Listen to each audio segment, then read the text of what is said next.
السلام علیکم ورحمۃ اللہ وبرکاتہ۔ چچا چمن محلے کے سب سے کنجوس آدمی تھے۔ ان کے گھر کوئی مہمان چلا جائے تو رسمی گفتگو کے بعد پوچھتے، چائے تو نہیں پئیں گے نا؟ نقصان دہ ہے۔ ہاں شربت تھوڑا گرم ہے، چلے گا کیا؟ کیک بسکٹ والی دکان ابھی بند پڑی ہے، کیا کروں؟ سموسے والا تو ابھی تیل گرم کر رہا ہے، کافی وقت لگے گا، آپ کہاں اتنی دیر بیٹھیں گے، وغیرہ وغیرہ۔ مہمان بیچارہ یہ سن کر شرمندہ ہو جاتا۔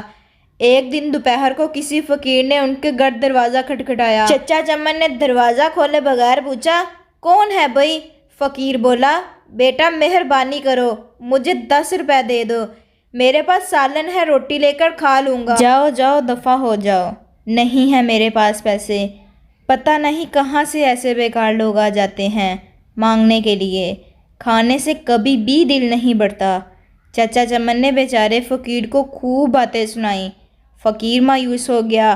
آخر اس کی زبان سے بد دعا نکلی، اللہ تجھے ہمیشہ کھانے سے دور رکھے، تو کبھی بھی کچھ نہ کھا سکے۔ اتنا کہہ کر وہ چلا گیا۔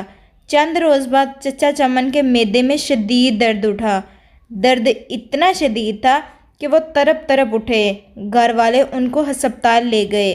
ہسپتال میں چچا چمن کے مختلف ٹیسٹ ہوئے۔ آخر معدے کا السر شخص ہوا۔ ڈاکٹر نے ہدایت کی کہ 10-15 دن تک ہسپتال میں رہنا ہوگا تاکہ مکمل علاج و معالجہ کیا جا سکے۔ ہسپتال سے گھر واپس آئے تو کمزوری سے نڈھال تھے، بہت ہی برا حال تھا، کوئی چیز ہضم نہ ہوتی تھی، دہی بھی کھاتے تو الٹی ہو جاتی۔ ڈاکٹر کے پاس جاتے تو وہ کہتا بد پرہیزی کی ہے، ٹیسٹ کرواتے تو سب کچھ ٹھیک آتے، دوا باقاعدگی سے استعمال کرنے کے باوجود بھی طبیعت سنبھلنے میں نہیں آ رہی تھی، رنگ پیلا پڑ گیا تھا، تھوڑا سا کھانے پر بھی الٹی ہو جاتی۔ چچا چمن کی راتوں کی نیند اڑ چکی ہے، ان کو موت کا خوف ہونے لگا۔ ایک رات سوچتے سوچتے انہیں نیند آ گئی۔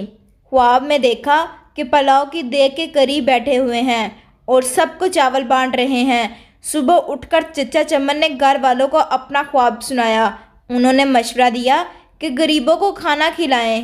چچا چمن نے خیر باورچی کو بلوایا اور اس سے پوچھا، بیٹا پلاؤ کی 10 کلو والی دیگ پر کتنا خرچ آ جائے گا؟ باورچی نے خرچ بتایا۔ چچا چمن 10 کلو کی دیگ پر ہونے والے خرچ کا سن کر بڑے پریشان ہوئے، لیکن پھر سوچا کہ شاید خیرات کرنے سے میں ٹھیک ہو جاؤں۔ انہوں نے اتوار کی ایک دوپہر کو یہ مشکل مرحلہ طے کر ہی لیا۔ محلے کے نوجوانوں کی مدد سے محلے داروں اور غریب غربا میں چاولوں کی تقسیم ہوئی۔ چچا چمن اب کافی پرسکون رہنے لگے، طبیعت بھی قدرے بہتر محسوس ہونے لگی، لیکن جب اس فقیر کا خیال آتا تو پھر وہی منحوس درد شروع ہو جاتا۔ یوں ہی کئی دن بیت گئے۔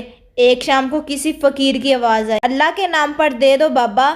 چچا چمن بھاگ کر گئے۔ وہی فقیر کھڑا ہوا تھا جس نے انہیں بد دعا دی تھی۔ چچا چمن اس کا بازو پکڑ کر اندر لے آئے۔ فوراً ہی انہوں نے اپنے بڑے لڑکے کو ہوٹل سے کئی قسم کے کھانے لانے کے لیے دہرایا۔ کچھ ہی دیر میں لڑکا ہوٹل سے شامی کباب، بریانی، قورمہ، روٹیاں اور آئس کریم لے کر آیا۔ چچا چمن اور فقیر نے پیٹ بھر کر کھایا۔ جاتے وقت فقیر بہت ہی خوش تھا۔ ایک ہفتے علاج کے بعد چچا چمن مکمل طور پر صحت یاب ہو چکے تھے۔ اگر یہ آپ کو ویڈیو پسند آئی تو لائک، شیئر اور سبسکرائب لازمی کریں۔ شکریہ۔